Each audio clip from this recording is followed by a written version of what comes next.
Right then, it's one of the happy, hungry Hibby. What we're going to cover this week is street food in India, and it's from the Leon Happy Curries Cookbook. It is the Rinku's Egg Kati roll. You need some flatbreads. In this case, we're going to use these traditional roti Indian chapatis, fresh eggs, some garlic puree, sea salt and pepper, a mixture of different pre-prepared vegetables. In this case, we're using a finely sliced red onion, spring onion, red chillies and some julienne sliced cucumber. And that's going to be marinated just slightly with some lime juice. A nice decent pan, boom. So let's get going.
Then here we have it, the Rinku's Egg Kati roll. This is really popular in India in terms of being a street food, and you can actually roll this up and eat it whole. It's really fresh with salad. Really hope you're enjoying the show.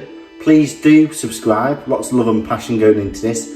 Also, turn on your notifications every fortnight on Tuesdays at 4 p.m. Please also check out the playlist for Indian inspired food and also 10-minute meals. Really simple and easy. Anyway, enjoy.